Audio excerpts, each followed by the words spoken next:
What's up, everybody? Welcome back to another episode of the Land Sports Podcast. I'm your host, back in the saddle, Kevin Sleds. With me, as always, Titan Mike Kessinger. What's going on, Kev? Glad to be back on this side of the table. Yeah, I bet. Now, of course, I was out last week bowling the Thanksgiving tournament. Was it worth it? No. I mean, it was fun, but we bowled like shit. But Yeah. Story of your life, huh? it was a drunk guy in our lanes that by the third game almost couldn't stay on his feet. Kept passing out down on the bowling area, so it was pretty entertaining. Oh, yeah, who's that? Yeah. I won't mention his name live. Just start with a Z? We'll talk it. No. I'll tell you off the air. Do I know him? I don't know if you do or not. You might. That'd be funnier than hell. So, how'd it go last week with you and Matt? It was pretty good. We didn't have this little fancy paper here. We just winged it. Yeah. And forgot but we for you. really just focused on Ohio State and NFL and just kind of let the topics come off. Let's roll from one thing from another. It was fun. It's different, but it's fun. But now you're back. Now I have stuff to read. I just can't just go. But I think we should do that, though. Maybe a little less, and then just kind of let it flow. Yeah. It kind of just, and then no more sponsors. Nah, we gotta do those. We just do Pay the ours. bills. Ours pays the bills. Not for Redline. But we're not Redline. Yeah, we are. We're part of Redline. Yeah, I don't see our banner up in our studio. It's because we stole it. We're the redheaded stepchild of that radio station, okay? We are the Cinderella of Redline Radio. Because we're out in the boonies. We make the money, right? We're the talent. Remember, Dave, we're the talent. I don't think he's on yet. Whatever. We'll see. So it you want to start off with the Browns and Steelers? If you want to start with misery, that's fine. Yeah, why not? We can do that. Let's get the misery out of the way. Y'all lost to a third-string quarterback. Third string quarterback, first string running back out, first string wide receiver out, first string center out, and we lost 20-13. You don't know why? Why? Tell me. Enlighten me. Nick Chubb, Not enough carries. 58 yards. Feed him the ball. He's top 3 right now in the NFL, right? They abandoned the run in the second half. Feed him the ball. You're not gonna. I'm sorry, with when you go one-dimensional, you're not gonna produce anything, especially with Pittsburgh's secondary, which is vastly improved. Right. You're gonna try to go one-dimensional. Like, I understand you have Jarvis Landry and Odell Beckham. I get it. You have big name. You have great receivers, but if that's what they're playing for and they know you're doing that, I don't care who you are.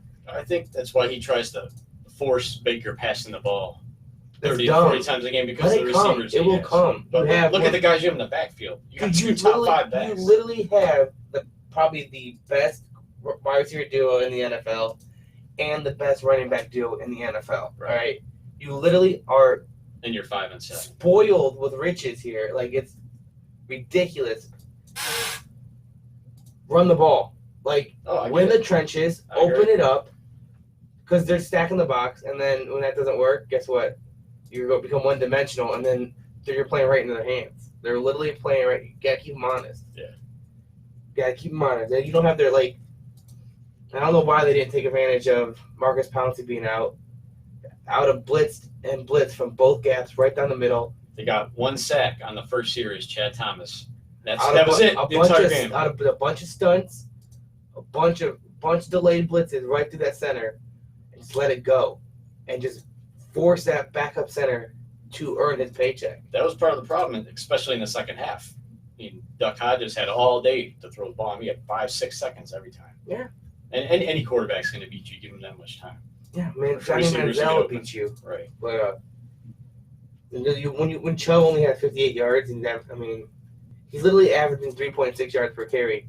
That's a first down every third run. Well, Hunt had, I think, 7 carries, 46 yards. He was averaging almost 7 yards a carry, and he only had 7 carries. Yeah, they don't run the ball. I'm sorry, run the ball. Just feed both these running backs. But once you start feeding them and they start stacking the box, you can hit Hunt out in the flat. Right. You can hit Jarvis Landry in a little slant. You can hit the Odell Beckham across the top deep. Like That's what I mean. There's so much talent on this offense. There's so much you could do with it, but it's so wasted that they get. It's like they get nervous. They get scared because they're behind, and then they just go. Oh, they panic when we they get behind. We gotta go deep. We gotta go deep. We gotta go deep. We got make it up. We gotta make it up. You know what you do? Run the ball. Make the fuck up. Don't abandon something that works for you all season long. Right. It's working. They'd like Carolina not giving the ball to Christian McCaffrey. Yeah. I mean, Exactly. prime example is Monday night. The Dalvin Cook when he goes out with the shoulder injury. That game was back and forth. It was tit for tat. Score. He Right. goes out.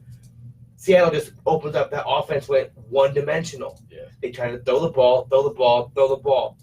I understand Kirk Cousins is having a hell of a season, but it's because Dalvin Cook gains the respect of those defenses, which allows him to make those plays because the receivers are more open Right. because they have to play balanced. They didn't have to worry about the running back, so they literally dropped one more back in coverage, and they played harder zones, and it just ate up that whole passing game. And Seattle took advantage of it, pick for pick. Like The funny part is you hear it week to week. People saying the Browns need to run the ball. You got two workhorses back there, two studs, and continuously they go away from it when they need to. Try to throw the ball, like you said, 30, 40 times. And obviously Mayfield has shown that he's not effective when he throws the ball that much. he's not an Aaron Rodgers. He's not a Tom Brady pocket passer. He's not gonna throw the ball 45 times. Win. He's in that 25 to 30 s. Right. When your running back's also getting 26 touches, 20 touches, 25 touches. In that area. Right. Your running back needs 20, 25 touches, and Baker needs to throw the ball about 30 times. If he goes 20 for 30 for 245 yards and a pair of touchdowns, that's a great day. Especially when your running back goes for 90 yards and a touchdown. Yeah. You're looking like, dude, if your running back goes for 90 yards, you're looking at a 1,400-yard rusher every season, every day, every year. He was 18 of 32, 196, a touchdown and a pick, sacked 5 times. The sacks are really not all his fault, so I don't really. They're missing Greg Robinson, obviously. Yeah. With the concussion. So, but see, one interception, 200 yards, 31 times. It's right where I'm saying that should be his wheelhouse, but they didn't run the ball. Right. They need to run the ball.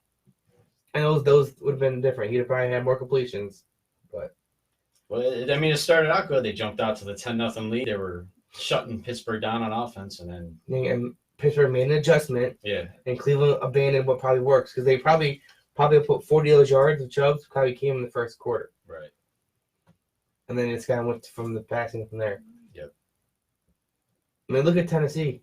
They're working Derrick Henry. Like, he has like three games in a row now, or 140 rushing yards and a touchdown. Right. And he's already at his like almost league high for touches in a year, and he has like 4 more games. Yeah. I mean, when something works, do it.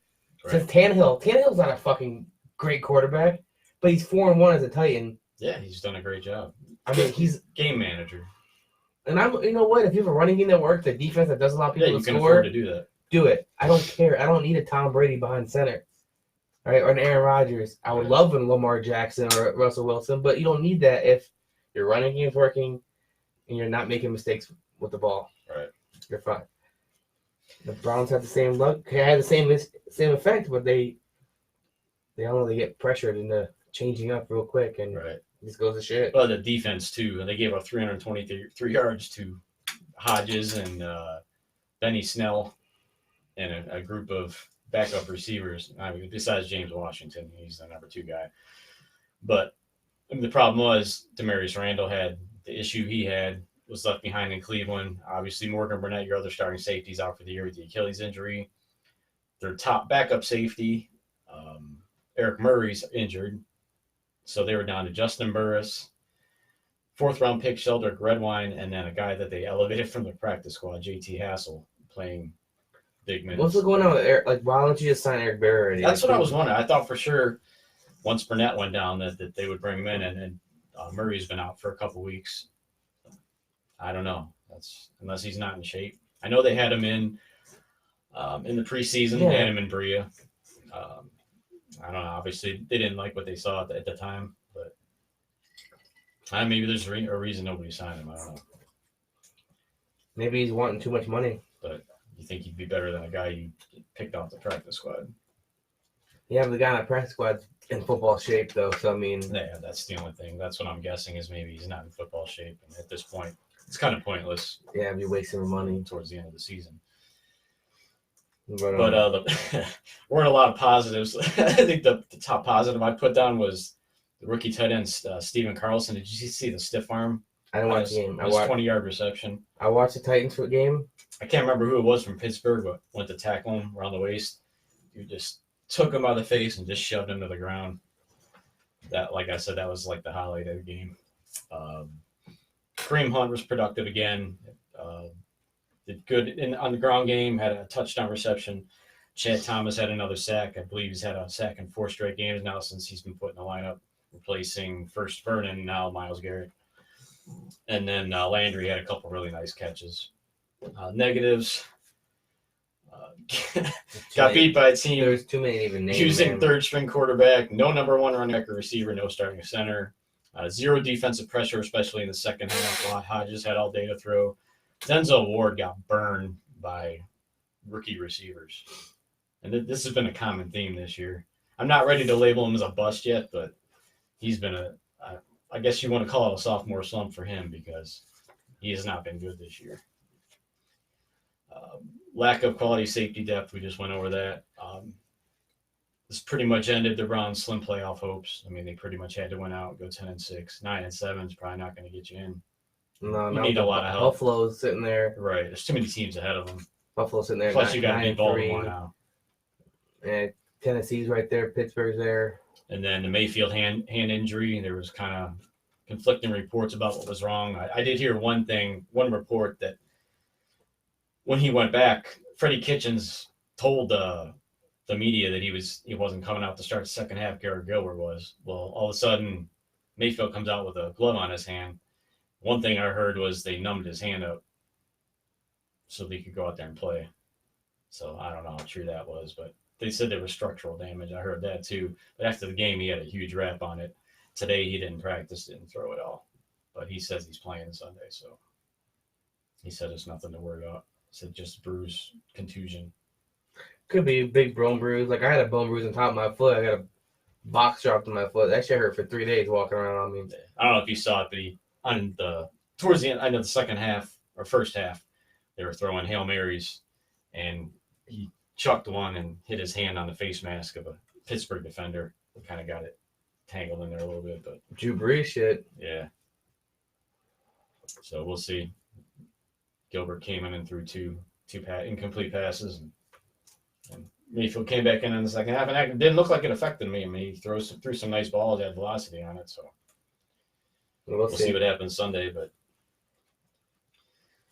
so you know about the Freddie Kitchens T-shirt thing? Yeah, I don't know why people make a big deal. It's a shirt, like Pittsburgh wore shirts. I think people made a big deal of it because he said he would do it again. Let him do it again. Who cares? I know some of the Pittsburgh players said that it was kind of childish, and Fuck we're 'em. glad their coach wouldn't do something. You know like what's childish? Kicking somebody in the fucking balls. Yeah. But yet, that's cool. that. That's childish. Right. Kids do that. Grown ass man don't kick people in the nuts. Yeah. You know better because you have a pair. You understand that concept. Right. Like, so I don't fuck what those people say. They're just nothing bunch of whiny little bitches. Yins. Huh? I said yins. This is a whiny, like, it's wear your shirt, he'll wear his shirt, you tit for tat, whatever, but don't make it's not a, who cares who wears it again? Who cares if he, All right, so last Browns take before we move on. Freddie Kitchens, should be gone at the end of the year. I agree. We had a pretty interesting candidate become available this week in Ron Rivera from the Panthers, who let him go during the season, kind of surprisingly. Which is so, I think it's so fucking, it's not the issue. Right. You don't have a quarterback. Yeah, exactly. What the fuck do you expect with Kyle Allen? Right. I mean, come on now. I mean, look at Ron Rivera's resume. Like, he took over for a 2-14 team, right? Yeah. Doing 6-10. Okay, that's a 4-game improvement. 7-9, up again. 12-4, playoff run. Started the season in 2012 or 14, sorry. 3-8-1. 1 out clinched the division at 7-8-1 and won a playoff game. He Right. said this was his single season greatest accomplishment, like best coaching season of his life. Really? Because what he was able to turn around and get out of those players. The same players that were 3-8-1. And then next year he goes 15-1 and goes to the Super Bowl, losing to Denver. I mean, yeah. You have a Super Bowl coach, playoffs in 1, 2, 3, 4 years. Yeah, he was there a long time. Longer than I forgot he's been there since 2011. 9 years. Yeah. Well, 9 seasons. Yeah, 9 seasons of coaching. It's funny too. One thing I heard today is one thing the Panthers are upset about is he had his wife and his daughter around a lot at practice, and his reasoning was he was trying to show his players how to be a better model, better husband, better father. Family man. Yeah, and apparently the Panthers had an issue with that. So that's pretty. So you fire the pretty man. petty. Well, that's not the main reason. You know what? Like I say, so this was going that's to one happen. of The the issues. Panthers owner who came out and said, I wouldn't want to go coach there after hearing that. No. The Panthers are going to be sitting into a situation. They're going to be in like limbo right now, purgatory for the next few years. All right. Cam Newton's having surgery on his foot. Who knows if he even wants to continue playing in Carolina now that Rivera is not there. Right. All the players hated seeing Rivera go. He was a player. Yeah. But he was a player. He's like a Mike Vrabel.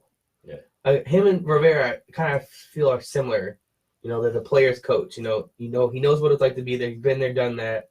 He knows what it takes to win. And he knows how to, motivate in a way that's not like Freddie Kitchens played quarterback at Alabama. Freddie Kitchens can suck a fucking dog bone, okay? He never played in the NFL. He doesn't understand. I know. I'm just teasing. So I put a poll up on our Twitter about the coaching situation. Tweeter. I said, who would you like to see coach the Browns next season? I put Freddie Kitchens, Ron Rivera, Mike McCarthy, or other. And right now, Ron Rivera is leading at 39%. 39%? I thought it'd be higher, yeah. Freddie Kitchens, 26, McCarthy, 22, and other 13. That's only 23 votes so far. Is second? Yeah, I'm kind of surprised by that, but whatever. I wouldn't want Mike McCarthy. So out of those three, it'd be Rivera, Kitchens, McCarthy too. Yeah. McCarthy's so stale. Like his offense is so 2005. All right. It's a different NFL. All right. Yeah. It's a faster, more fragile NFL. I mean, Jeff Porkrow said Cleveland ran the ball 24 times, passed it 34. What's your point? They should have ran the ball more in the second half. That was you only have my major 24 point. touches when you have two premier backs. Okay. Right. I'm sorry. It's 12 and 12 on average. You break it down. Yeah, it's definitely That's not enough for a top 3 running back in Chubb. And then 2 seasons ago, Kareem Hunt, who was like one of the best running backs in the league. Yeah, he might have been the best that year. Yeah. So I mean, when you have that talent, you're gonna run you do what works. All right. It's not that hard. It's not that complicated. So what do you mean? What do you mean? Right. Like when it works, He's a Steelers fan. well, he's a fucking idiot. That's what he is. I mean, you kidding me? That's what you do when Pittsburgh, they run the fucking ball because they don't have a quarterback. Yeah. They have to run the ball now. I mean, Right. simple as that. So when it works, you keep doing it. You don't abandon something that fucking worked all season long. That's so fucking stupid. But, All right. Enough of the Browns bullshit. How about the Buckeyes? Let's talk some positive now. dude, this right here could take us the rest of the show. It could. It should. Beat Michigan again, 56-27. Wasn't even a game. To be honest with you, we should probably save this shit for last and touch on the Indians and You want to do that? Cavs, and then just finish the show out with Finish Ohio it State. on a positive note with Ohio State football and basketball. Because Indians and the Cavs won't last long. Cavs still suck. Indians are trading their best player. So there we go. All right, yes. Nebraska got All right. comeback player of the year. Let's do the Indians. So Jeff Passan, who's one of the most respected reporters in the game, very connected, says that the Indians will trade Lindor either at the winter meetings or before the July 31st trade deadline. Yeah, we talked about. We already said that. He's gonna be gone. He should be gone before the season ends, so Yeah. teams get It's pretty much a guarantee. more bang for their buck. We'll just see where he goes. I would rather trade him before the season. I don't want to see him. Yeah, I don't. It's gonna hurt to watch him leave. Right, it's going to be even worse to do it at the deadline. Mid-season. I hate that. Especially if he's having a hell of a fucking year. I'd rather have all the pieces in place going into the season. Yeah, I don't want to shake things up.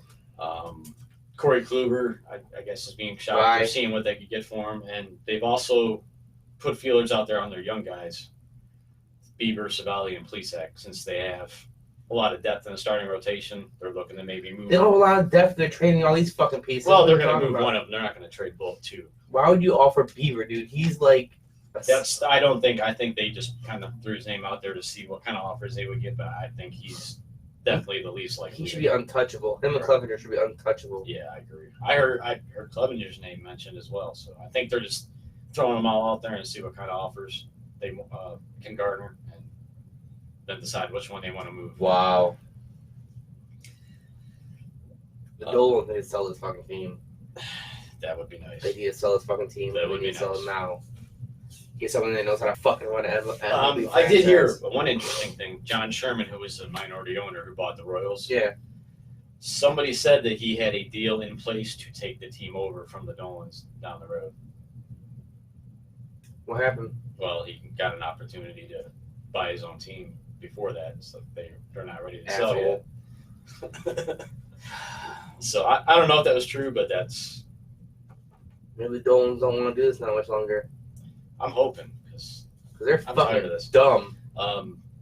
Bull and Fox had Mike Chernoff, the GM, on today. Yeah. I didn't hear the whole interview. They played like bits and pieces. I heard it was the same old bullshit. We're a small market team. We have to work in the constraints of our ownership and blah blah blah. The estimation is they'll have 15 to 20 tops million to spend because of the Bauer contract that was shed.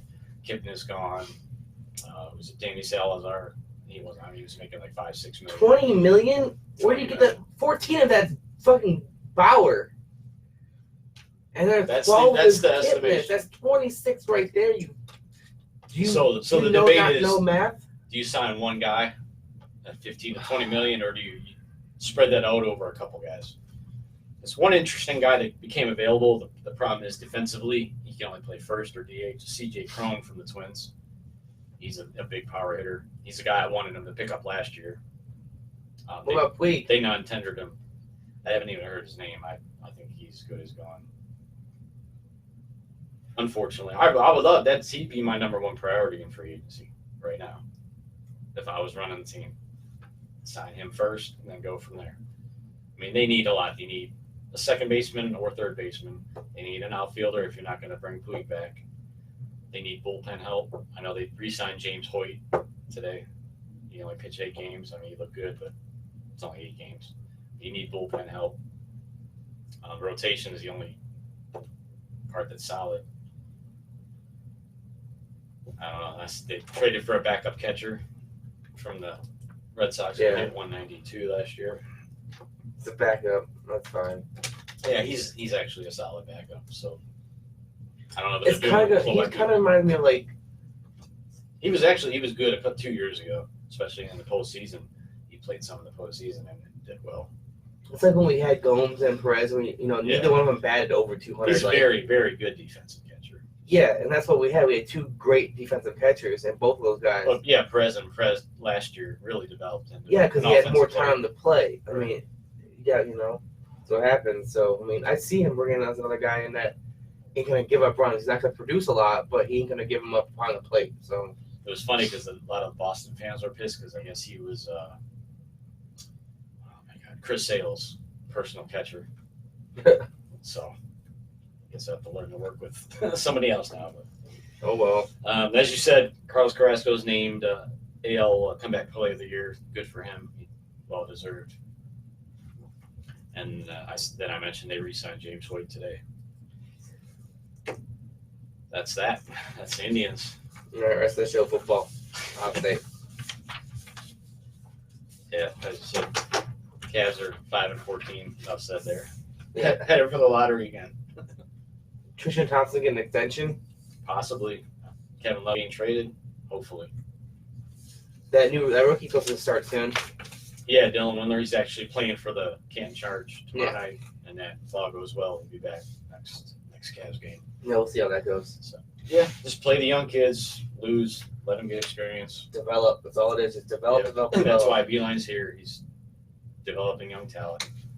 That's what he's supposed to do. Yep. He has no other job but to develop. All right, back to Ohio State football. As we said, beat Michigan 56-27, eighth straight win over Michigan. Yes. Jim Harbaugh, now 0-5. Only Michigan coach to not win a game in the first 5 games against Ohio State. And he was brought into Michigan to Change the rivalry. Yes. How's that working? It's not. It's getting worse by the year. And me and Matt talked about this last week. He still won't get fired. No, we really don't think. I want him to get a lifetime contract. I'm loving it. Yeah.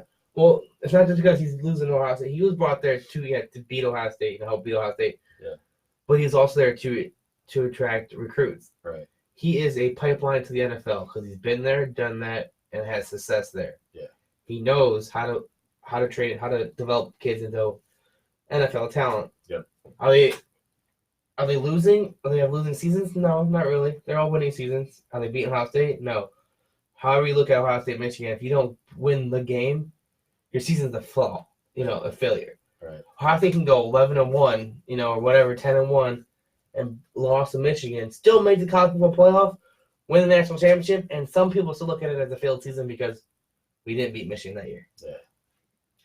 And that's usually how it is. But he's still a big time coach. We're just light years ahead of them, recruiting and talent wise. We have that pipeline in the SEC states now because of Meyer. Yeah.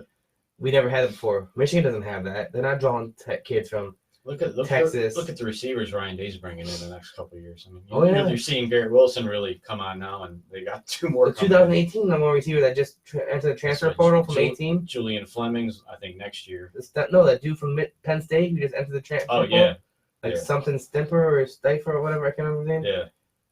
Dude, they're talking about Ohio State trying to persuade him to transfer to Ohio State. Wow. For 1 more year or whatever. So we have the 2018 number 1 receiver too. That's crazy.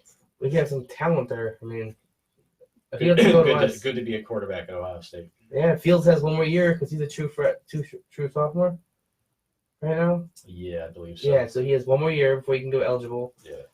And then it's Yeah, he had, speaking of Fields, 14-25, 302 yards, 4 touchdowns. He now has 37 touchdowns and 1 pick on the season. Yeah.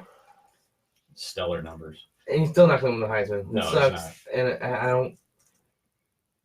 I wish he would, but that's just a homer of me, Yeah. Burrow is light years away Yeah, stat wise. Between the two. And his impact on that team. If there's no Burrow, LSU is not LSU. They're not where they're at. No. Ohio State could have a different quarterback and may still be as dominant in the Big Ten, I don't know that number 2 guys not too good. No, I'm not saying our backup quarterbacks can do it, but if we don't have Fields, we probably get another transfer somewhere else, some other person. Don't get me. We could even try to get Jalen Hurts. Like he could have been an option if Fields didn't transfer. Because I'm pretty sure he transferred before. Yeah. He made it. So. Yeah. But J.K. Dobbins was an absolute beast. Of course. Probably his best game of the season. 211 yards. He played yards. for 4 quarters. 4 touchdowns. Yeah. He played all 4 quarters. You can do playing a full game. He's up to almost 1,700 yards and 19 touchdowns on the season. 6.5 yards a carry. Yeah. He passed Zeke Elliott for second all time. Yeah, second all time in Archie yards. Griffin. Yeah. But nobody's catching Archie. No, he's almost 2,000 yards behind Archie. It's so it's crazy. If Dobbins played another year there, maybe. Yeah. But he's going to the NFL. Yeah, the life shelf of running backs isn't long, so you go when you can go. Yeah. But Garrett Wilson had a big game, 118 yards and a touchdown, and Chris Olave, Mack, and KJ Hill each had a touchdown. What really surprised me is how shut down Chase Young was. Yeah. Michigan tackles. Well, they were holding them quite a bit. Well, yeah. There were at least 2 plays where they showed replay where he was being mauled. Well, there was no call. It's like the saying, in every single play you're gonna find holding, no matter what. There's the refs can't see everything all the time. Right. every play in every play in football there's a hold somewhere, some way, somehow. Yeah. But like you give the credit to their tackles, and their game plan for them. Sending the tight ends to chip, running back to chip, like They only double had 2 sacks. That was it. Yeah, their offensive line and their offensive line coach game plan well for Ohio State's pass attack. Yep. So that's one plus I'd say for Michigan. You gotta give credit where credit's due. I mean, Right. I hate the team up north, but I'm also not gonna be one of those guys that's nothing positive. Right. Yeah. It's crazy. But So Ohio State had 577 yards of offense. Didn't allow 100 yards from a running back or a wide receiver from Michigan.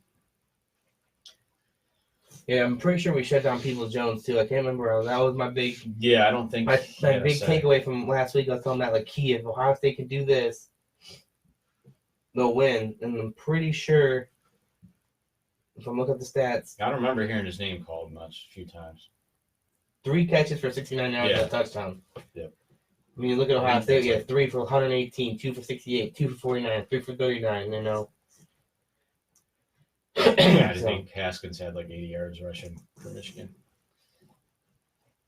78, yeah. 78.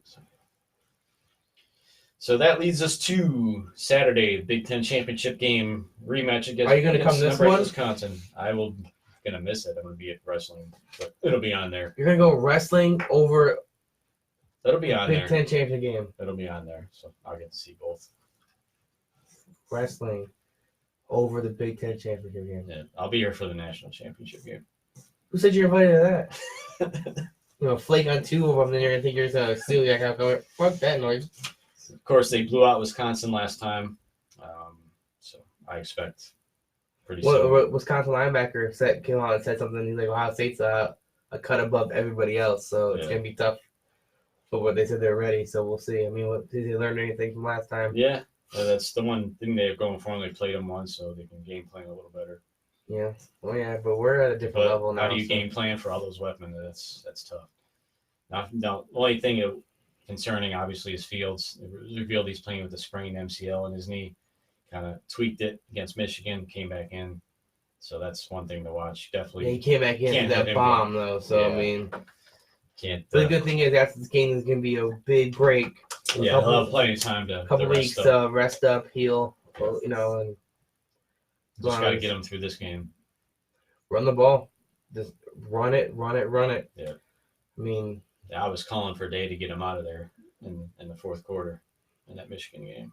yeah, but I think they should be running. Ohio State should be running some 2-back sets with Teague and Dobbins there. And Yeah. Teague's ginormous. Yeah, All right, let him and he's fast for a fullback. big man. Fullback, use him as a fullback. Just block. Yeah. Let Dobbins eat him up, and then Fields can beat him over top. I Yeah. mean, what happens? And they a lot of awards today. Oh yeah, Ohio Ryan State Day swept. was named Big Ten Coach of the Year. Chase Young was Defensive Lineman and Defensive Player of the Year. And then just announced before our show, Justin Fields won Offensive Player of the Year for the Big Ten. So Ryan Day's the first Ohio State coach in 40 years won the Big Ten Coach of the Year. Yeah, That's crazy. 40 years Ohio State hasn't won. That's very surprising.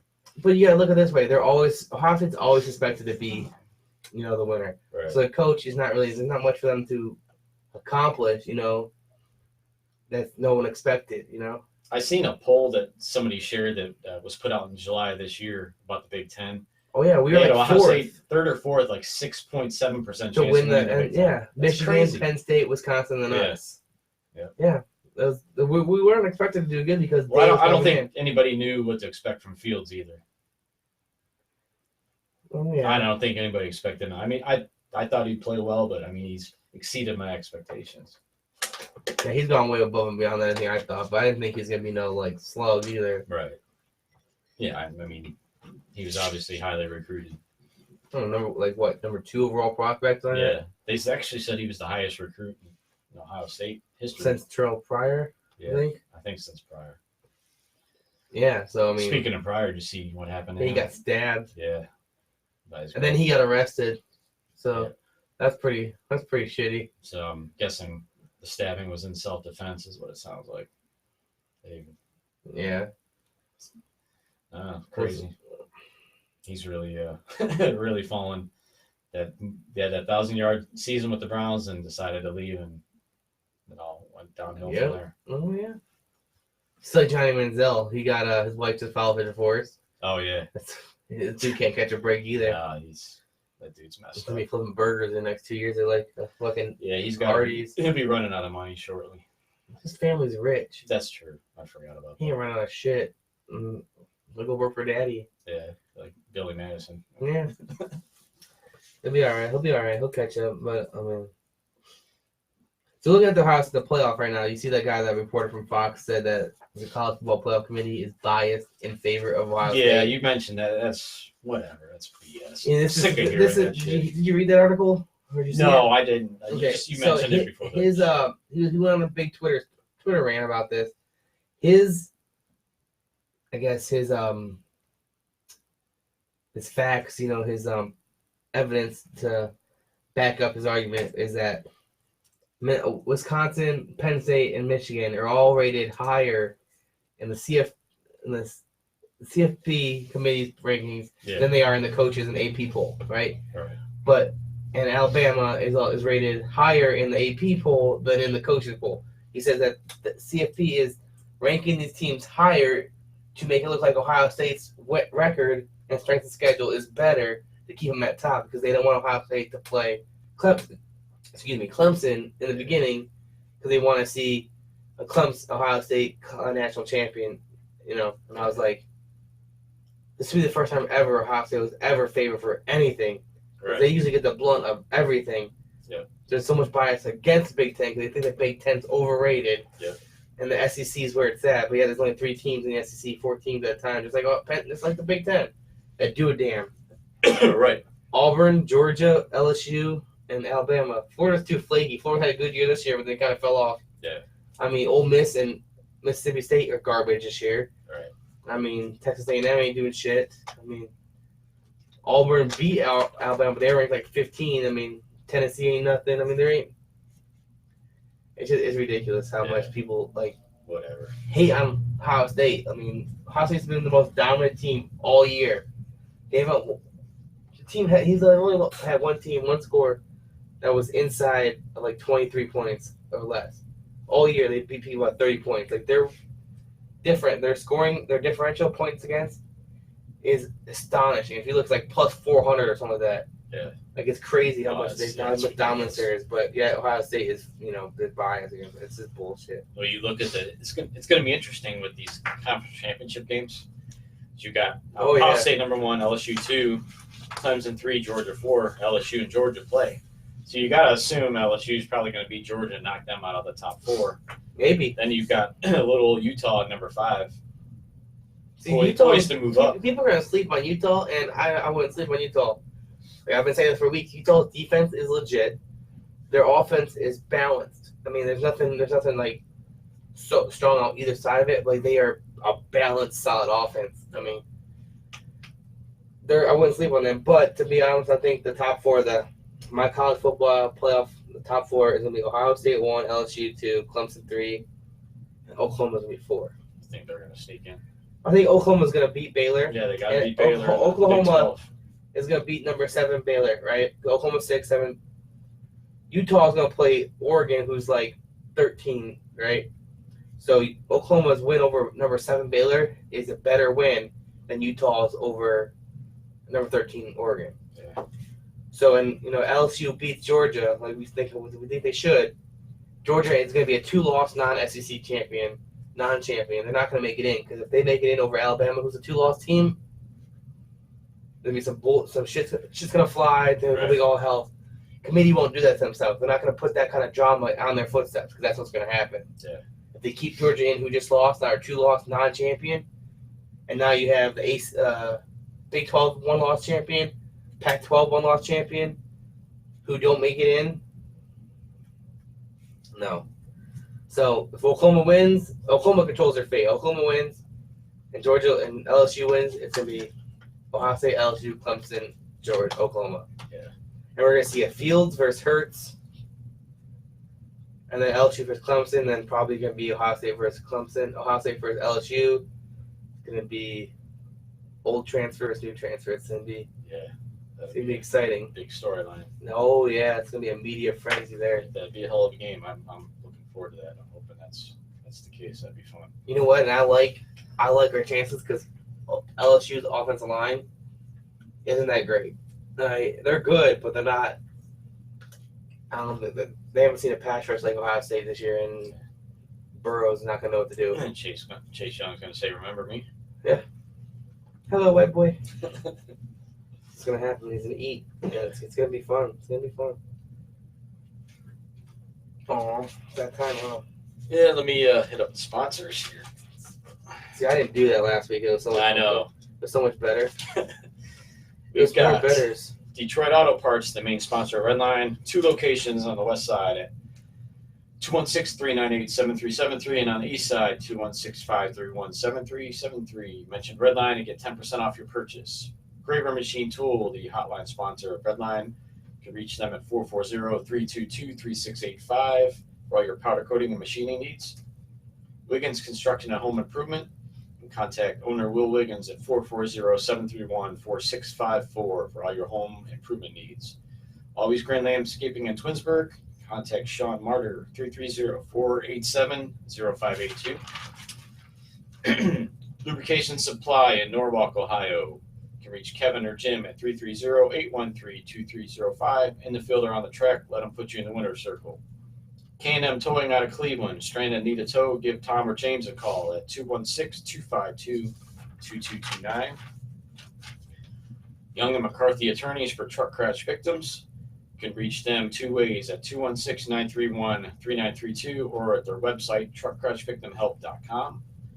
Dirty Jobs Dirt Cheap. Have a dirty job you don't want to do yourself? Give Rick Crofts a call at 440-453-6844. Millsy Motorsports, your GM front-wheel drive performance specialist. Contact Mike Miller at 937-671-7345. And our sponsor here at the Land Sports Podcast, Wegner Landscaping out of Streetsboro. You can contact Michelle at 330-524-5415.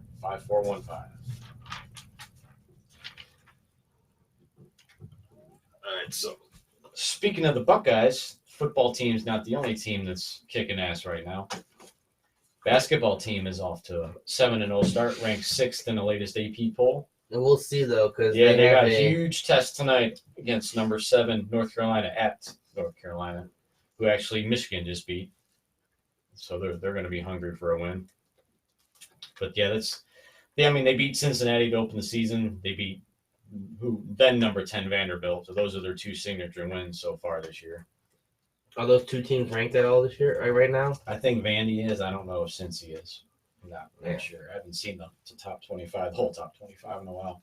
I haven't looked at it recently. Of course, they just played Kent State. And that's a well, Kent State was within 2 points with 8 minutes to go in the game before Ohio State pulled away. But Kent's got a good team this year, but it's still not a team that Ohio State should struggle with. But they won. That's all that matters, I guess. But like we said, tonight's a good measuring stick. They've got big games coming up down the road at number 8 Kentucky, number 3 Maryland, and now number 4 Michigan, who jumped from unranked to number 4 after beating 2 ranked teams, top 10 teams. That's crazy, like how big of a jump they get. Yeah. I couldn't believe that because I knew they were unranked. Up 29 spots. Yeah. Is what it says. Yep. So now, you said Vanderbilt was... So they're doing pretty good without old John Beilein. Vanderbilt's not ranked. Oh, they're out of the top 25. Yeah. That's not good. No. You got Utah, Butler, Villanova. Yeah, nobody. Yeah, I think Cincinnati's kind of rebuilding, and they used to be a powerhouse back in the day.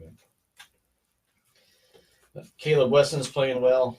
12.7 points, 9.3 rebounds.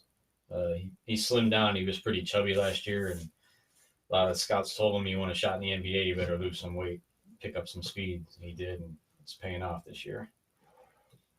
Yeah, we'll see what happens tonight. Like, I told her, I was like, look, after the show, I'm staying down here. She's like, what's going on? I was going to play some video games. I was like, this week I'm the extra, so we're not going to be sports. We're talking personal life right now, but my job, I'm a CC, I'm a city carrier assistant, right? So I pretty much come in, and when all the regulars have vacation days and whatever, blah, blah, I take those routes, right, and deliver them. Yeah. Well, this week I'm the extra, so I come in and everybody needs because all the regulars, they're making big money because they've been there for a while. Like they're talking like $30 an hour, Yeah. After 12 years, you top out in the post office pay rate, and that's like $34 an hour. Wow. In 12 years. So I mean, then after that, you just earn a massive amounts of vacation and shit. Yeah. So these guys, they don't even care. Like they don't want the regulars to be working overtime because you're paying them like almost $60, Yeah. $50 fucking an hour, 40, Right. Makes sense. So they'd rather pay like the CCH who are making $18, $19 an hour like us. Yeah. To overtime because that's only 25, $26. Right. So they're like, can you do your shit? Like a lot of mail comes in like, can you do it in 8 hours? No, I'm gonna need an hour off. I'm gonna need an hour off from all the regulars. So all that mail that they take off is put in the cartons, and that's what I do. I come in and I have like an 8-hour day of extra mail. Oh, okay. So I'm working every route though. So like Yeah. I have like an hour and a half over this route and an hour and a half in this route. So I'm literally like all over the city of Ravenna delivering everything. That's what I did today. I'm in like 6 different spots. It was crazy, but Yeah. But yeah, I don't have to get up, but I don't start till 9. So I don't have to get up until like 7:38 ish. Yeah, I'm hoping to stay up for the game. And it starts at 9:30, a late start. But Yeah, so now I don't have to go to bed. I don't have to go to bed early because before I'm gonna have to be there at 7:45, but I have to take the kid to daycare. So I'm up like 6 o'clock and all that stuff. So I'm in bed by like 10:30. yeah, I can't do shit. So now I'm able to stay up to like midnight ish. yeah. Like As long as they're not getting blown out, it's like I'll a stay Friday. up It's for it. like woo, vacation time for me. I'm gonna I'll watch some basketball, play some Call of Duty. Yeah. Probably get destroyed because I don't play video games fucking a hot minute. So see what's Yeah. up, but I don't know. All right. I'm gonna hit up our top 5 NFL games from Week 13. These aren't really the top 5 in my opinion, but yeah, we can. We got the Ravens over the 49ers, 20-17. That was a great game. That was. I watched highlights. I didn't watch that game either, but that was a. Lamar Jackson didn't have the big passing yards, 105, but did have 101 yards on the ground and a touchdown. They held them. 49ers kind of held them in check. Yeah, they did. But that's why it was like it was 17-14. Yeah. I mean, 2 scores. That's it. Right. I mean, Mark Andrews had his 7th touchdown reception of the season. And in the loss, Raheem Mostert, 146 yards and a touchdown for the 49ers. fucking 75 of that shit came from one play. Right. But if they would have had Matt Breida in there, I think it'd been a different story. Yeah. Deebo Samuel's played pretty well. Yeah, he did. The 49ers have a big test this week. They're playing the Saints. Yeah, so it's we'll gonna be see. Another And then, big test for him for sure. oh yeah, Then we had the Texans beating the Patriots. The game that was my favorite game of the week. that's Patriots came back and watched. You see that shit? Like Yeah. they were down like 20. Yeah, they were getting blown out. like 20-3. I think it was right. I believe so, or 21-3 maybe. All right, 20. So that's like the Super Bowl shit. Right. Like, and they almost did that shit again. Yeah. It's crazy. It's craziness. But Deshaun Watson balled out 3 touchdowns, got me some fantasy points. Our former tight end Darren Fells got his 7th touchdown of the season. Yeah. Brady had 326 and 3 touchdowns in the loss. Look at the yardage. Texans won, but New England 448 yards to 276 for Houston. yeah, Crazy. And the Monday night game at the Seahawks over the Vikings, 37-30. Vikings almost came back and won that game. not really. I watched that last half game. That score is like it was pretty much controlled. Was it? They got a pretty wide open. I knew they scored late. They got a pretty big, wide open, like Seattle blown coverage touchdown that made it because it was 37-23, made it 30-20, and then after but it was a different game once Cook went out. Because before Cook went out, it was tick for tack with those two. Now that this is go down the wires, it's gonna be a great game. And then you could see, you could literally watch the dimension of like we were talking about the Browns, how one-dimensional the Minnesota Vikings offense got when there's no Dalvin Cook. Yeah, you lose your all-pro running back. Like it was just pass heavy, and the Seahawks secondary just zoomed in. So they ran a Browns offense. Yes, and like this game right here had huge fantasy implications for me. Huge, like huge. Seattle running game was 226 yards. Yeah, I had Carson had 102 and a touchdown, and Rashad Penny 74 and a touchdown. Yeah, I had Carson and Seattle and Russell Wilson going. It was 87 to 115. I was losing, and I had Russell Wilson and Chris Carson to go. And then the guy I was playing, Matt, Yeah. he had Taylor Lockett. And I was like, oh fuck. I was like, anything Russell Wilson does with Taylor Lockett, it's gonna cancel that shit out. I was like, anything you do, just go to DK Metcalf. I was like, just go to DK Metcalf or one of the running backs. And Taylor Lockett had 2 targets, 0 points. I ended up coming back and winning by like 6 points. Wow. And then I was winning in my other league 101 to something. And he had Dalvin Cook. And like within the first quarter and a half, he passed me up. He was at 103. And I was like, well, there's game. Then the motherfucker fumbled twice and then got hurt and didn't come back in. And I won 101 to fucking to 101. Like I had 102. And he went up to 103, and he fumbled twice, and he got one. I won by like fucking 1.2 points. Yeah, I'm sure Yo Pauly probably wasn't happy. Oh, I was so fucking pumped, dude. I was like, are you kidding me? I just took over with that win. I took over. Yeah, because I thought you lost, and I checked it the next morning. Sole you're first 8-5. place. Like, what? Sole first place in that division, and then in my league, our league, the other we're in both leagues together. Yeah.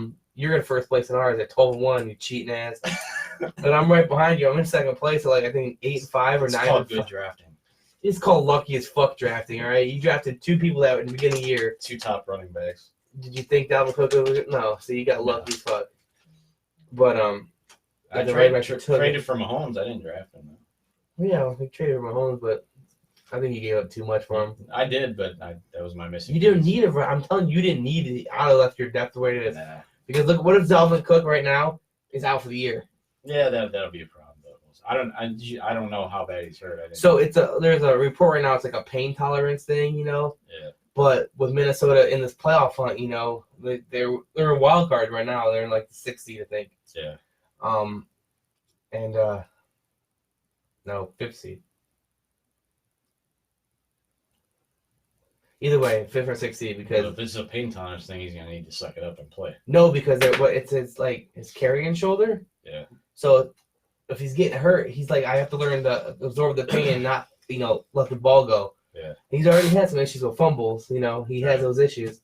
And now is Zimmer, if you're looking at Zimmer, is he going to risk it, let's just go one more week, let him hurt, and to the pain, because you're looking at playoffs here. They don't care about fantasy playoffs. They're looking at. I care. Yeah, we care. You better play. We fucking care. Don't get me wrong. I understand. Actually, this week I wanted to play because I got to play Paul. I need to win. Yeah. So, but they're looking at Zimmer's looking at it. Maybe I should they're talking about he may not play or have a limited action just to test, see if he gets hit because he's like right now. He's like I just got to hold on to the ball when I get hit. They can control the pain. Yeah.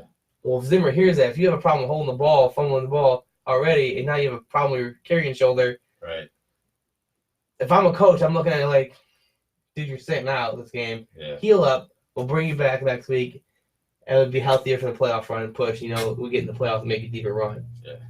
So, I mean, who knows? He can come back and I'm 100% good. Yeah. But as of right now, it's a pain tolerance thing and a ball control issue, Yeah.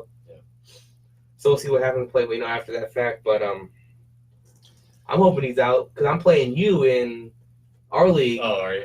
Yeah, I don't need to win in that one, so that's fine. I'm hoping he's out this week so I can beat Paul. Help me beat Paul. See, I needed to win in last week because of winning last week. So if I lose this week, I still stay in second, and I don't play you first round. Yeah. But if I'd have lost last week and then lost this week, I'd be 4th because there's no way I was going to lose.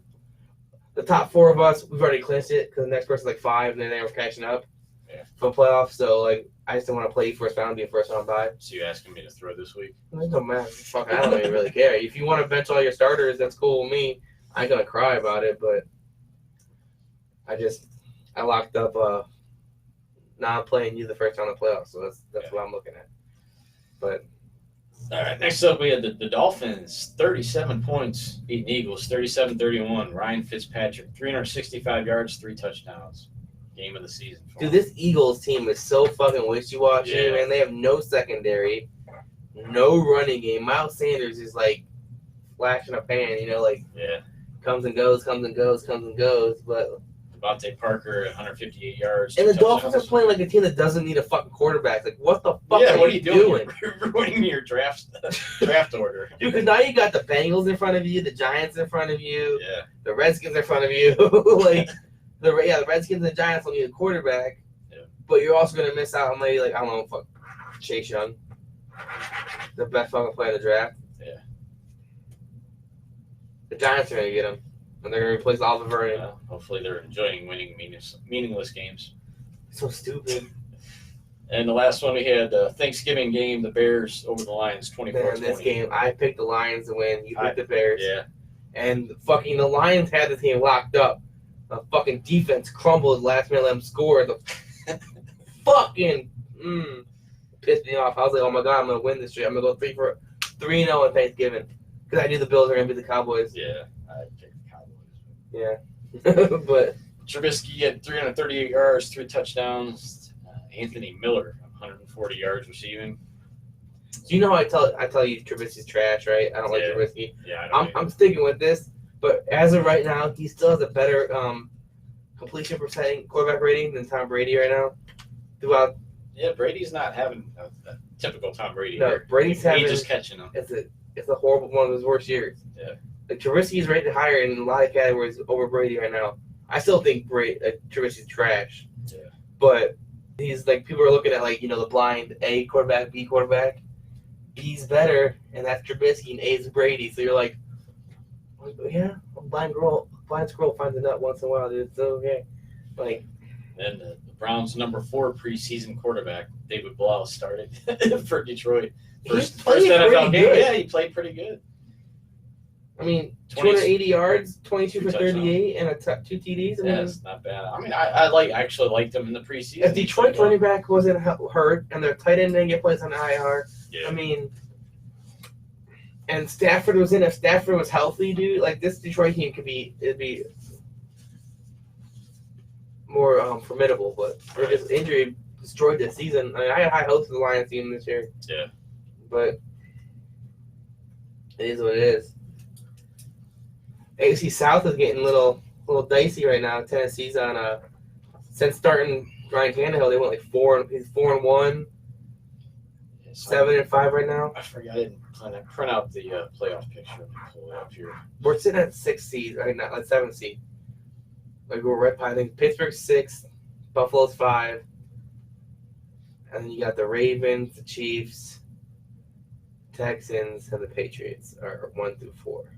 Yeah, and then right now, the wild cards are Buffalo at 9-3 and Pittsburgh at 7-5, and you got the Titans At 7, right? 7-5, Raiders at 6-6, Colts at 6-6, and Browns at 5-7. And we play the Raiders this week. Tennessee does. Yeah, that's a huge game there. For Well, you can knock the Raiders out of it. yes, and we can. And who the Pittsburgh plays this week? Arizona. So it's So, not a gimme. You never know. It's in Arizona, I believe. You're gonna pick them again? I don't know. Maybe. And Arizona was playing good earlier in the year, but they've kind of fallen off a bit. Yeah, they're not doing that hot. And the NFC, obviously, you got the Saints, Seahawks, Packers, Cowboys. Cowboys leading the division at 6-6. Wild cards. This was crazy. You got Cowboys leading the division at 6-6, and you got the 49ers a wild card at 10-2. Yeah, who's 6? Vikings 8-4. Okay, so Then you got the Rams at 7-5, Bears 6-6, and Buccaneers, Eagles, and Panthers all at 5-7. I think the Buccaneers play the Colts this week. So if the Buccaneers beat the Colts, that takes the Colts out of it. We can take the Raiders out of it, and then if Pittsburgh can lose, like they just need to lose a game. Yeah, I think they play. Baltimore, They have a tough schedule the rest of the way. Arizona's not that tough, but I mean, they can be. You never know. yeah, the Rams showed them how tough they were, like 35-0. But that's just Pittsburgh, they play at Arizona this week. look at that. We're just talking about this. An NFL potential fallout of the Oakland Titans game just showed up here. Oh, really? So go ahead. It's loading. You got Arizona, Buffalo, at Jets, at Baltimore. The 3 of their last 4 are on the road. The Jets, they'll probably be a win. But Buffalo and Baltimore, I mean, that's two That's two what- yeah. losses right there. There's an upset That alert puts in you- number yeah. 5 Virginia Trails Purdue, 55-36, Really? with 6 minutes left. Wow. Somebody commented and said, "You think they should get rid of Thursday night football? No. Just go all Sunday and Monday night." No. I don't. Why? I don't know. Because you get a couple less days. That's the only drawback is the Just do the short traveling. If time. like if you know, just make sure that the teams that are having to play Thursday night this week, the following week, they were home games, and they're like kind of you can work out scheduling. This makes it close, but you're not traveling across the country. Right, make it a little easier. Yeah, make them close proximity games. Instead due to injuries. How many injuries have actually came big injuries that come on Thursday night football? I don't know. I mean, it happens. It's football. It's a Right. contact sport. Toughen the fuck up, dude. This is such. Oh, you're hurt. Fucking player. I was watching the highlights from 2004, and these linebackers are hitting people. Now we have when they hit touch out of bounds, you hit them as a fucking personal foul. Yeah. They're crushing them in the fucking out of bounds, and the refs are there's- like, "Oh, come on, shake it off, let's go." It's become such a fucking pussy sport, dude. There's no doubt. You can't it's touch a the different- quarterback. It's a different You game. fart on the quarterback, you're fucking penalty, 15 yards, and automatic first down. Yeah. It's crazy. No, you hear defensive players complaining about that all the time. Yeah, Well, you can't even breathe on the quarterback. Yeah. Being a penalty. toughen up. Who fucking cares? Injuries happen. Doesn't matter if it's a Thursday or Monday or Tuesday or Friday. It's gonna fucking happen.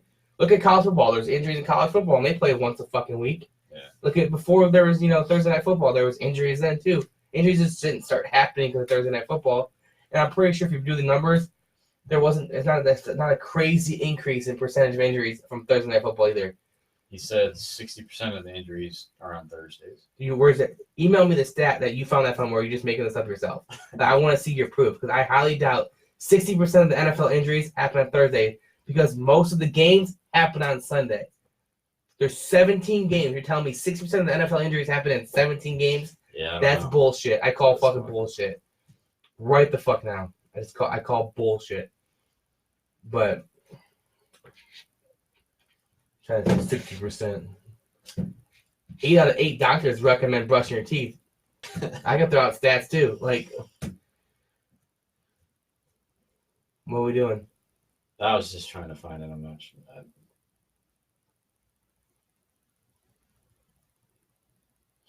If he can send me something that shows me a legit website, not like the Daily He Snark. said he heard it on the NFL Network. He heard it on.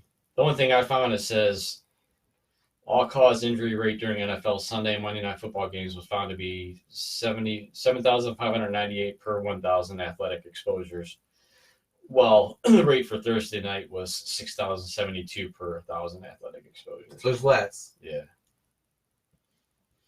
Okay.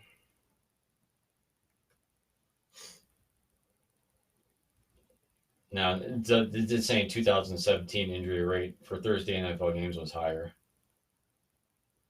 2 years ago. I'm not saying it's not going to be a little bit higher from Right. from Sunday. There's less time, so this is a physical game. On Sunday you're getting beat up, you're gonna have bruises and wear and tear, and then you got to jump into it a little bit earlier. Yeah, it's a There's lot not less much time. recovery time. I get it, but for you to sit there and tell me 60% of the NFL injuries in a season happen on Thursday night is a crock of shit. I'm gonna throw bullshit out right now. Yeah. Here's my challenge flag. Maybe it was Rex Ryan that said that. Yeah, Rick Stein also said Baker Mayfield's overrated. Now he's fucking great Changes quarterback. his So, opinion week to week. I don't even know. It's just I understand injuries can't happen more on Thursday because now you're playing the extra game that week. You don't have much rest time. It happens. Less recovery. But for someone to think that we shouldn't play football on Thursdays, I just think it's just because it's a contact sport. Shit happens. Right. I don't know. Get rid of 2 of the preseason games. I'm all for that. Have 2 preseason games and have an 18-week NFL season. They charge you full price to go watch the garbage anyways. Especially fourth game of the season, but preseason when you're watching guys that aren't going to be on the team in the next week. Yeah. 2 preseason games and just add 1 regular season game. I'd be all for that. You still got 1 less football game throughout the year. Right. I mean, if you really want to take away some of the NFL Thursday night games, maybe only have a select few teams this year play Thursday night games, because not every single team plays on Monday night either. Right. Do it like that. You know, you have 16 weeks, 32 teams. You know, pick, I don't know, like, you figure it out. Because not every team plays on Monday night, so you can, multiple teams play twice, multiple Monday night games. I mean, Just don't schedule the Dolphins and Bengals on a Thursday night. well, when they make the schedule, nobody knows that There's been some pretty bad ones this year. Yeah, but nobody knew in the Right. beginning that these No, teams I are get gonna be this shitty. Yeah. Like, who knew that the I mean, some Cowboys were of gonna? the Monday night games too, or early in the Who knew the season. Cowboys were gonna be like this bad of a team? The Eagles are gonna be this bad of a team. I mean, Right. or the Falcons are gonna be this bad of a team. I mean, it happened. Like, it just, you don't know. You're like, all right, well, these two teams are trending in the right direction. All I can do This is project. it could be a good game. You know, this could be a great game. Right. Who knew the San Francisco 49ers were gonna be one of the best teams in the league? Yeah, I didn't. They were fucking. Nobody knew if Garoppolo was going to stay healthy. Yeah, I He mean, hasn't- now look at hasn't him. so far. I mean, coming into the season.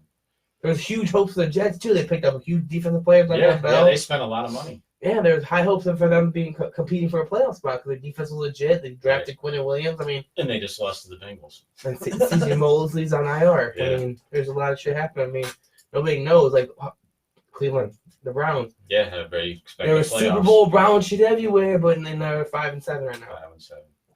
I mean, shit happens. I Yeah. mean, you don't know. So I mean, people say all these games are worse.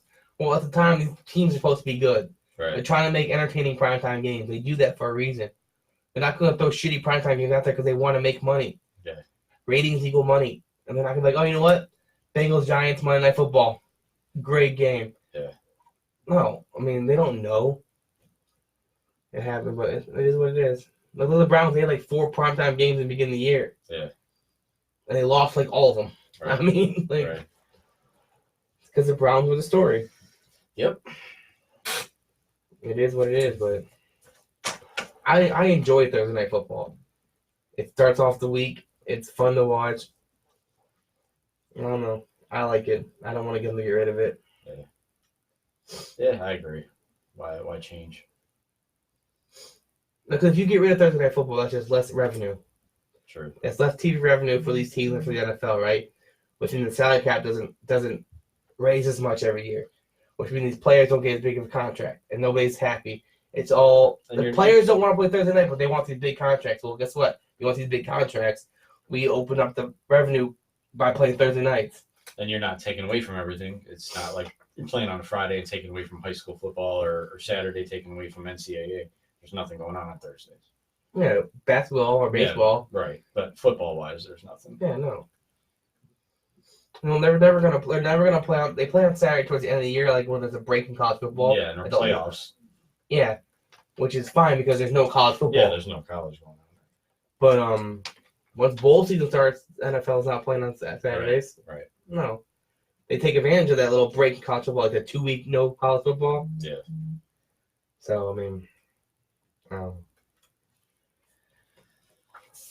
just I can't stand the way that the NFL's going and everybody's all worried. Like I understand, I don't want to see nobody get hurt, but this is a contact sport, guys. Yeah. You get paid millions of dollars to play a game that you love. All right. Right.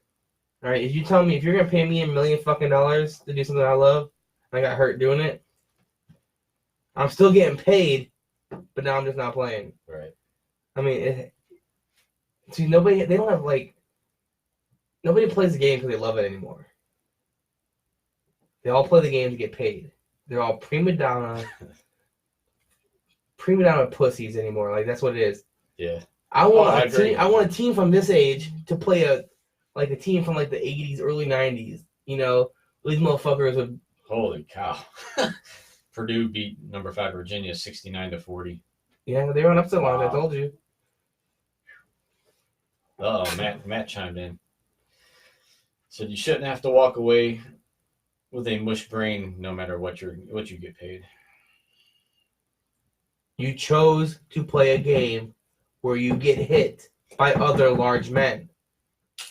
That's like saying, I don't know, a doctor, I I don't want to, they get paid $100,000 a year, but I don't want to see blood. Yeah. Don't be a fucking doctor. Or garbage man. Or mailman. I don't want to carry mail. Don't be a fucking mailman. I don't want to do garbage. Don't be a garbage man. You chose to be. This is your game you love, and you wanted to make it a career. You knew going into it was a physical fucking sport. Right. That shit could happen. And you could break your neck, break an arm, break a leg, get a concussion, fuck yourself up. Yeah. You knew. Yeah, now you're more aware of that long-term effects of this game, but you still play. Right. You can retire just like Andrew Luck did. You can retire just like other people have earlier. If you're like, I don't want to fuck myself up, I'm out. Go. That's a personal choice. Fine, do it. But if you still choose to play, I don't want to hear you down the road say, well, now I can't remember what I did yesterday. Well, you chose to stay and play for another 5 years and get fucked. This is all choice. This is not a communist state where they're fucking holding a gun to your head and telling you run into that big ass fucking dude. Yeah. No, they're not. They're even putting the game to protect you now. They're making it more like in 5 years it's gonna be flag fucking football. It's gonna be NFL flag league. So it's gonna be the National Flag League. That's what the NFL's gonna stand for in 5 years.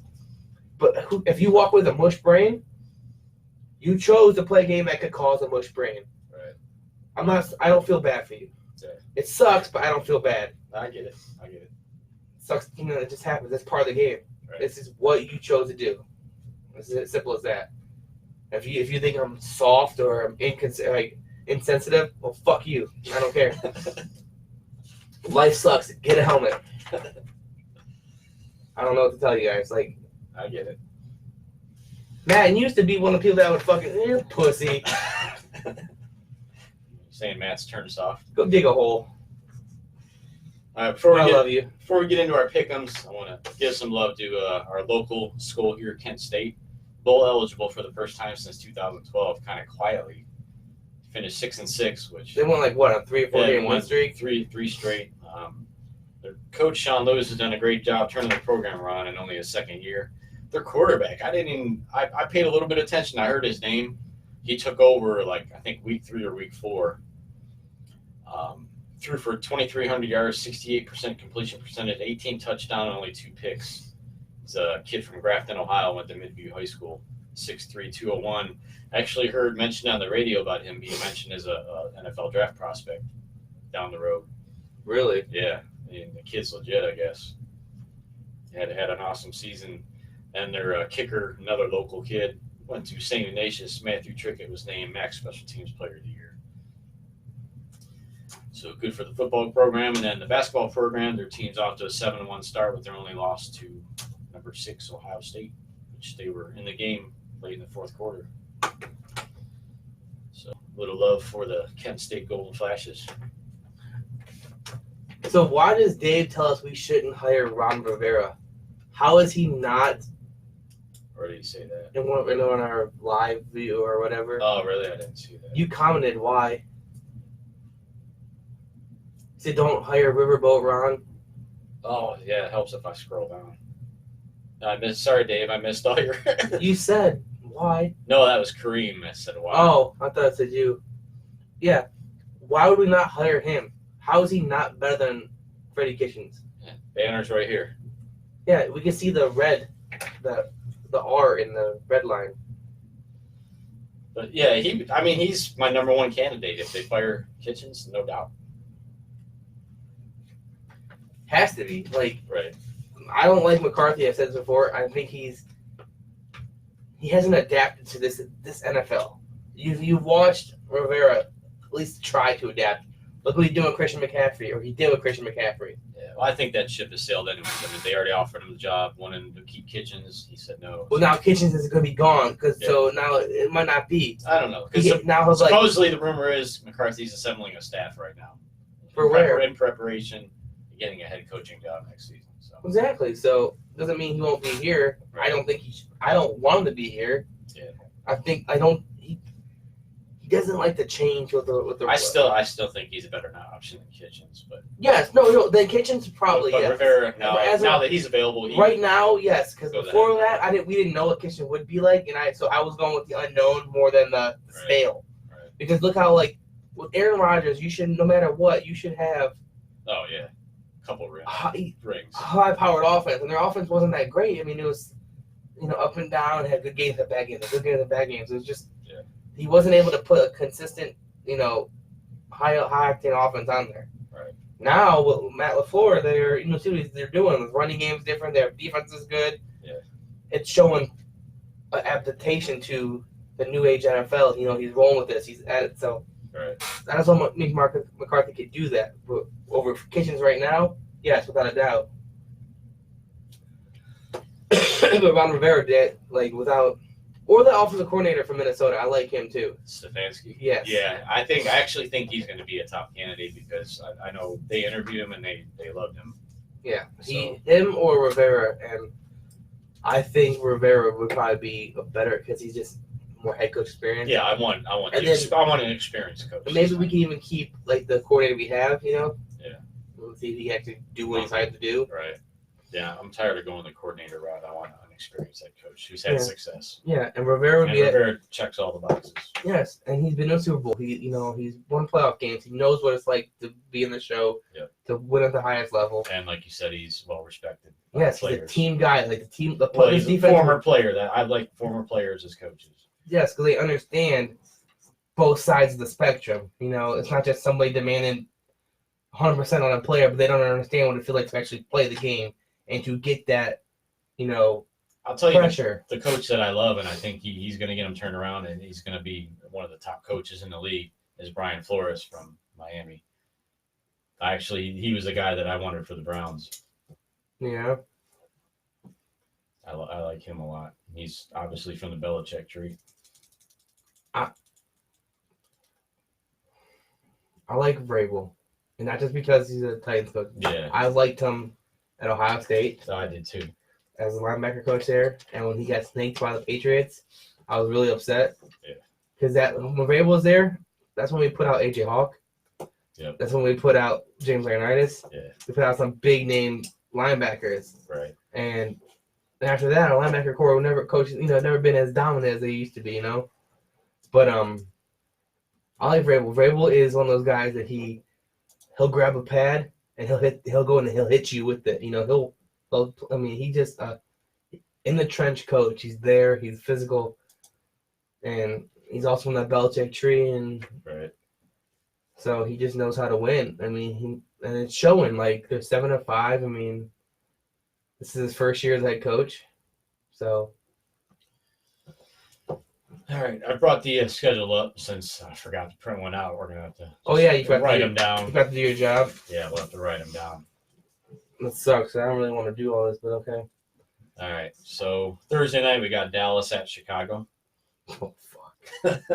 I'm gonna go Chicago. I'm gonna go Dallas, and Dallas bounces back after that embarrassing loss.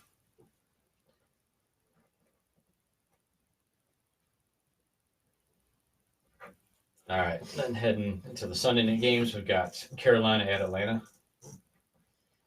I'm gonna go Atlanta. Yeah, I don't know if they're going to be able to get over the Rivera out firing so quickly. Cincinnati at Cleveland. I'll pick the Browns, I guess. Yeah, me too. Washington at Green Bay. That's a pretty obvious one for me. Green Bay. Yep. And we got Detroit at Minnesota. I'm going to go Minnesota. San Francisco at New Orleans. That's going to be a good one. Ooh. I'm going to go with the home team. Go with the Saints.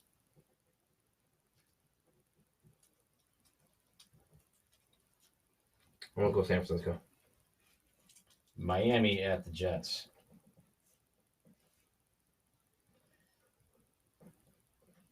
Miami's playing well. Jets are not. I'm gonna go with the Dolphins to win another one. Keep ruining that draft order.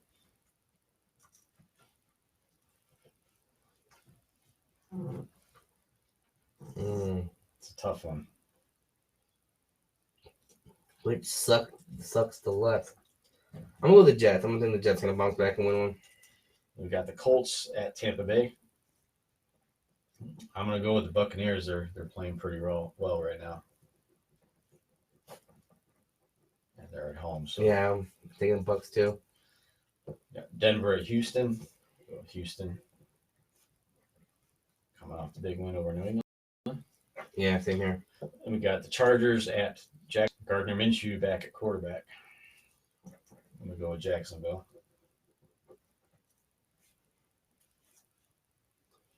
First who? Jags versus It's Chargers? Chargers at Jacksonville. I'm going to go with San Diego, Los Angeles Chargers. Tennessee at Oakland. I'm going to pick the Titans and knock the Oakland out of the playoffs. I'm going to go with Tennessee. Another good one. Kansas City at New England. I'm going to New England. Yeah, I don't think they're going to lose 2 in a row. We got Pittsburgh at Arizona. That's another tough one. Take Pitt. Yeah, I'll take the Steelers. Seattle at Los Angeles Rams. Another good one. Rams are in a must-win situation. Seattle. Wild card. I agree. Go Seattle. And the Monday night game. Oh boy, this is a doozy. New York Giants at Philadelphia Eagles. I'll take Philly to bounce back after their loss to Miami. Eli Manning back at quarterback for the Giants. I'm going with Giants. The Giants. I think we have quite a few different ones this week. 4. Yeah, be I interesting. picked up 2 on you from last week. Yeah, so what? Up by 2 now. Up by 2. Man, he's closing the gap. Closing the gap. That's what happens when you pick the Buffalo Bills with the Cowboys. Yeah, it happens. No, that's what happens when you pick the Cardinals beat the Rams, Yeah. Kevin. Well, the Rams have been playing pretty shitty this Yeah, year. but it's the Cardinals, dude. Come on now. They were playing good earlier in the year. I know they're slumping now, but all right. Got anything else? I'm not really, no. I mean, besides Ohio State was kind of a quiet week. Nothing really huge, crazy happened. No. High 12 power against Dad, but There's a lot of baseball stuff that happened. We didn't really get Yeah. to, but a lot of moves, signings, trades. Everybody's making moves except us. well, we're used to that. Yeah, So I mean, we're trading for backup catchers and signing guys who pitched 8 games. it's little things that count, Kev. It's little things. Yeah, it's pretty exciting. That's gonna happen. Trading but, our superstar, trading our young starting pitchers. yeah, Cleveland. I'm Rocks. really looking forward to next season. Yeah, but Long way to go. The winter meetings are next week, so next week we'll come back. We'll have good news. We'll see Yeah, if Ohio hopefully State's they- gonna be in the CFP. and yeah, Ohio State, the Big Ten championship. And See if the we'll have an idea of who the Final Four will with all the Yep. conference championships coming on and everything. So next week will probably be more of a college football, NFL segment. We're a lot to talk about Yeah. predictions, projections, and bowl talk. So Yeah. it's gonna be cool. we go Buckeyes tonight. Hopefully, can knock off the Tar Yeah, well, I'm Heels. gonna watch on that game. So. Yeah, me too. I'm gonna get home and watch it. All right, well, let's Should be get a good off one. here because the game's about to kick off. So, All right. Till next week, guys. all right, guys, talk to you later.